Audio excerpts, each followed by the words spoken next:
Bismillahirrahmanirrahim. Assalamualaikum warahmatullahi wabarakatuh. Shalom, Om Swastiastu, Namo Buddhaya, dan salam kebajikan. Yang saya hormati Ibu Iluminata Winnie SSI MSI dan Bapak Edi Saputra Rusdi SSI MSI selaku dosen penguji saya pada kali ini.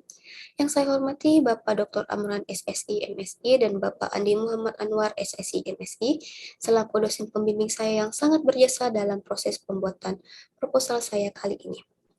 Saya ucapkan banyak terima kasih kepada Bapak Ibu dosen yang telah menyempatkan dan meluangkan waktunya untuk menguji saya dalam seminar proposal saya pada kali ini. Saya Nur Hairunisa Zakir dengan NIM H0811911005 akan mempresentasikan proposal penelitian saya yang berjudul Analisis Penggunaan Arbitrage Pricing Theory pada Return Saham Indeks LQ45 periode 2020 sampai dengan 2022. Adapun yang melatar belakangi pada penelitian ini yaitu pasar modal di Indonesia saat ini menawarkan berbagai pilihan saham dari berbagai jenis industri yang dapat dipilih oleh investor untuk mencapai tingkat return yang optimal dengan risiko yang dapat diterima. Adapun tujuan investasi yaitu untuk mendapatkan return di masa depan melalui kenaikan harga aset dan pembagian dividen. Namun, adapun masalah yang sering terjadi pada investor itu pada saat investor berhadapan dengan ketidakpastian ketika harus memilih saham. Mereka akan mencari perusahaan dengan risiko yang minim, namun tingkat return yang tinggi. Dalam hal ini, seorang investor mengakui untuk menghindari risiko dan mempertimbangkan risiko return. Selanjutnya ada yaitu saham indeks LQ45, di mana saham indeks LQ45 ini merupakan salah satu indeks yang diminati oleh investor karena saham-saham ini masuk ke dalam kriteria saham yang mempunyai fundamental yang baik serta kapitalisasi dan likuiditas yang tinggi. Nah, adapun tabel pada saham indeks LQ45 pada periode 2020 sampai dengan 2022 yang dimana nilai harga saham indeks LQ45 ini cenderung tidak stabil dan dapat naik atau turun pada waktu tertentu. Fluktuasi ini dipengaruhi oleh perkembangan indeks harga saham gabungan atau IHSG saat itu. Selanjutnya ada APT atau Arbitrage Pricing Theory, yang dimana APT ini dikemukakan oleh Ross pada tahun 1976 sebagai alternatif dari Capital Asset Pricing Model atau CAPM, di mana APT ini dikembangkan untuk mengatasi kekurangan dari CAPM yang hanya memperhitungkan satu faktor dalam menentukan pengembalian aset, yaitu risiko sistematis.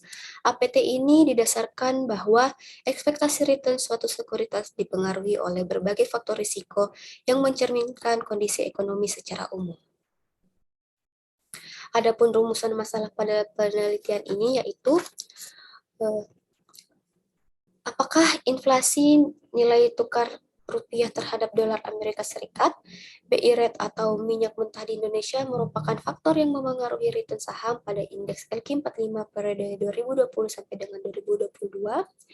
Adapun tujuan penelitian ini yaitu untuk mengetahui apakah inflasi nilai tukar rupiah terhadap dolar Amerika Serikat, BI rate atau harga minyak mentah Indonesia merupakan faktor yang memengaruhi return saham pada indeks LQ45 periode 2020 sampai dengan 2022.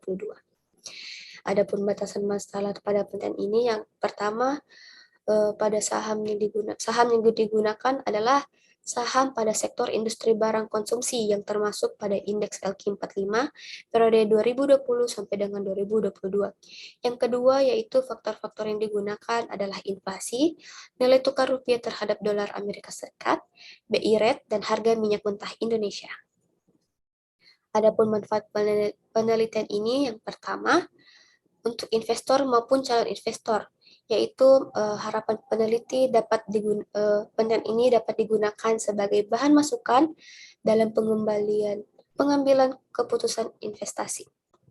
Yang kedua untuk penulis, yaitu ilmu yang telah diperoleh dapat diaplikasikan khususnya dalam manajemen portofolio ini.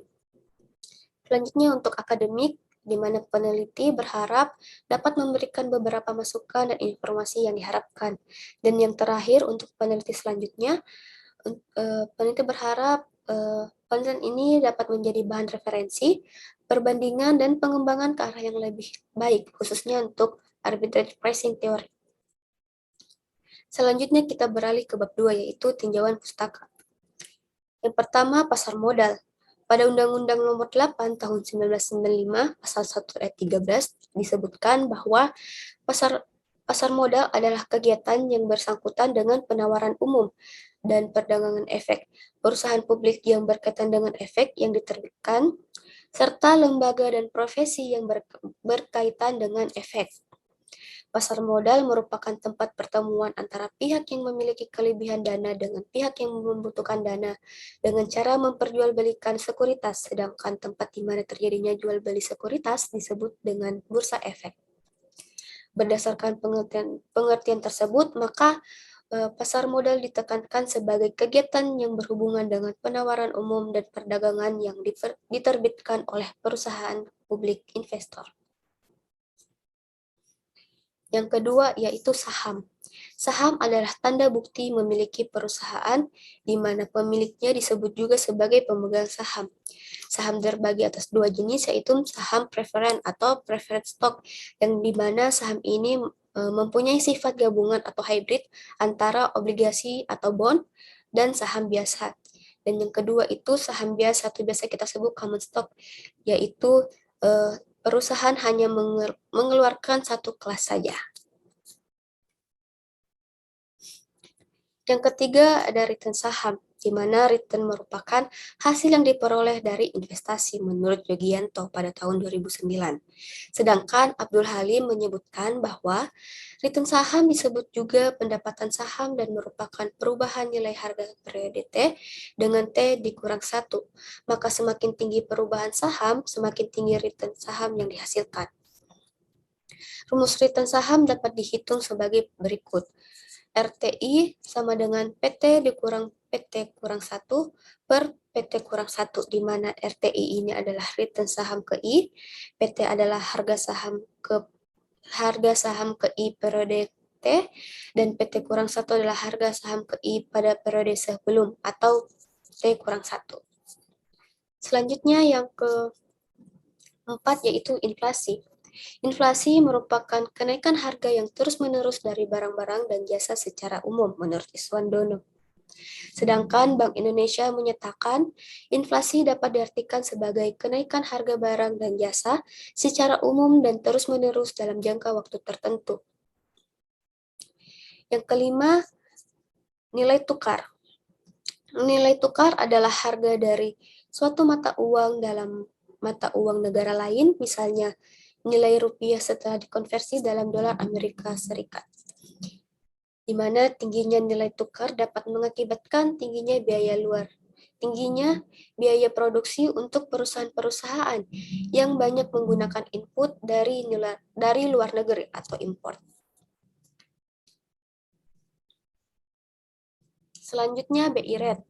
BI Rate adalah suku bunga dengan tenor 1 bulan yang diumumkan oleh Bank Indonesia secara periodik untuk jangka waktu tertentu yang berfungsi mensinyalkan kebijakan moneter, di mana BI ini merupakan suku bunga yang diterapkan di Indonesia yang pergerakannya dipergunakan sebagai acuan bagi suku bunga lain, sehingga kenaikan BI Rate tersebut akan secara otomatis menyebabkan terjadinya kenaikan pada suku bunga pinjaman.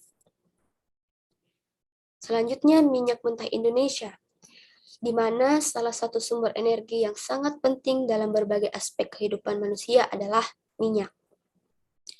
Di Indonesia, harga minyak menggunakan perhitungan ICP atau Indonesian Crude Price. Maksud saya Indonesian Crude Price, di mana ICP atau harga minyak mentah Indonesia ini merupakan basis harga minyak mentah di pasar internasional yang digunakan dalam APBN serta indikator perhitungan pajak migas yang diperoleh kontraktor migas, di mana besarnya ICP ini ditetapkan tiap bulan dengan satuan US per barrel. Selanjutnya, arbitrage pricing theory, di mana arbitrage pricing theory pertama kali diperkenalkan oleh Rawls tahun 1976. APT ini menggunakan konsep yang dipergunakan adalah hukum satu harga atau the law of one price. Menurut Tandelilin, APT menyatakan bahwa return harga dari suatu sekuritas bisa dipengaruhi oleh berbagai faktor. Model APT yang disarankan oleh Chen dan Ross adalah sebagai berikut. RI sama dengan ekspektasi RI plus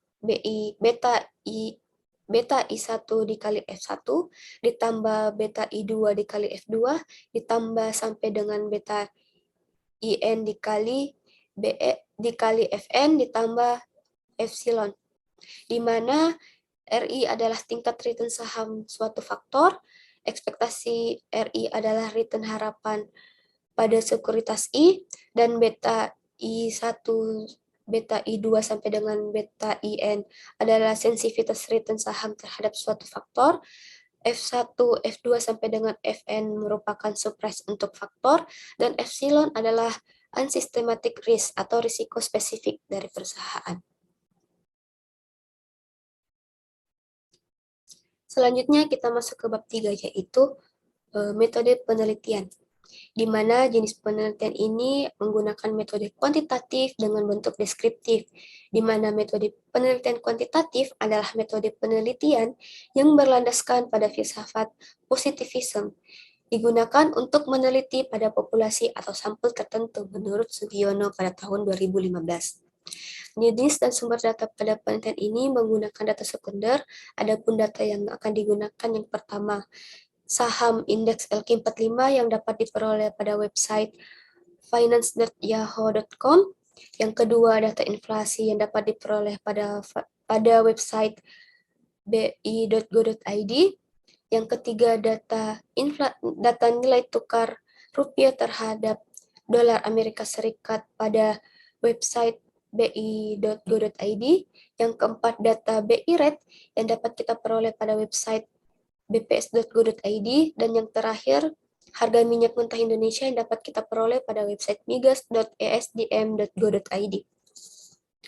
Adapun teknik pengumpulan data pada penelitian ini yaitu studi pustaka dengan mengumpulkan berbagai literatur.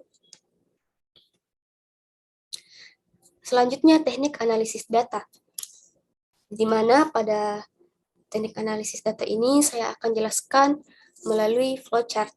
Yang pertama, kita mulai mengumpulkan data, kemudian kita masuk ke uji Chow, di mana uji ini untuk menentukan model dalam regresi data panel. Jika nilai probabilitas F-nya lebih dari 0,05, maka kita akan lanjut ke uji Lagrange multiplier. Namun jika nilai probabilitas F-nya kurang dari 0,05, maka kita lanjut ke uji Hausman, di mana pada uji ini kita akan menentukan model apakah kita menggunakan FEM atau tidak. Jika nilai chi-square-nya bernilai kurang dari 0,05, maka model yang akan digunakan adalah FEM. Namun jika nilainya lebih dari 0,05, maka kita akan lanjut ke uji Lagrange multiplier, di mana pada uji Lagrange multiplier ini untuk menentukan model mana yang akan kita gunakan, apakah model CEM atau REM. Jika nilai branch pegannya bernilai lebih dari 0,05, maka kita akan menggunakan model CEM atau Common Effect Model. Jika di bawah 0,05, maka kita akan menggunakan model REM atau Random Effect Model. Setelah kita mengetahui model mana yang akan kita gunakan, kita lanjut ke uji multikolinaritas, di mana multikolinaritas ini untuk mengetahui apakah model regresi ditemukan adanya korelasi pada variabel independen atau variabel X antara satu sama lain. Jika terjadi multikolinaritas, maka kita akan memperbarui data, kemudian kita ulang lagi melalui uji Chow. Namun jika tidak terjadi multikolinaritas, kita akan lanjut ke estimasi parameter model.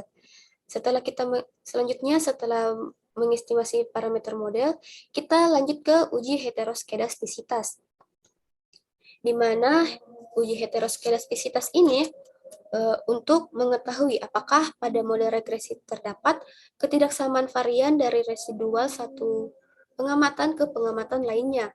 Nah, jika nilai signifikannya lebih dari 0,05, maka tidak terjadi heteroskedastisitas. Namun jika nilai signifikansinya kurang dari 0,05, maka terjadi heteroskedastisitas. Jika terjadi heteroskedastisitas, kita akan melakukan transformasi dan kembali ke estimasi parameter model. Jika datanya sudah tidak terjadi heteroskedastisitas, kita lanjut ke uji T, uji F, dan koefisien determinasi, di mana uji T ini untuk mengetahui seberapa besar pengaruh variabel independen secara individual terhadap variabel dependen atau variabel Y. Sedangkan untuk uji F ini untuk mengetahui seberapa besar pengaruh variabel independen secara bersama-sama terhadap variabel dependen atau variabel Y.